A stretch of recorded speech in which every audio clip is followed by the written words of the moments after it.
সন্তান কেমনি বসে থাকে আমার বুঝে আসে না। আজান হওয়ার পরেও মুসলমানের সন্তান কেমন করে চায়ের দোকানে বসে আড্ডা দেয় আমার বুঝে আসে না।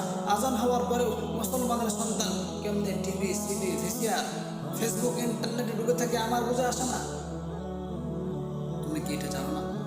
আউয়ালু মা ইউহাসাবু বিল আবদু ইয়াওমাল কিয়ামাতিস সালাহ। কিয়ামতের ময়দানে আল্লাহ সুবহানাহু ওয়া তাআলা সর্বপ্রথম তোমার নামাজের হিসাব নেবেন। আল্লাহ সুবহানাহু ওয়া তাআলা সর্বপ্রথম তোমার নামাজের হিসাব নেবেন। আল্লাহ সুবহানাহু ওয়া তাআলার সামনে, তোমার মালিকের সামনে সিজদা দিতে তুমি কি লজ্জা পাও? তোমার কি লজ্জা বোধ হয় যে মসজিদে গিয়ে আল্লাহর সামনে সিজদা দিব?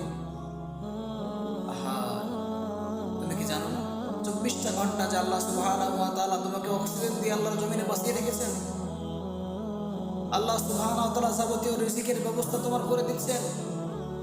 আল্লাহ সুবহানাহু ওয়া তাআলা শক্ত জমিনকে উর্বর করে সেই উর্বর জমিন থেকে ফসল ফলিয়ে আল্লাহ সুবহানাহু ওয়া তাআলা তোমার রিজিকের ব্যবস্থা করে দিচ্ছেন।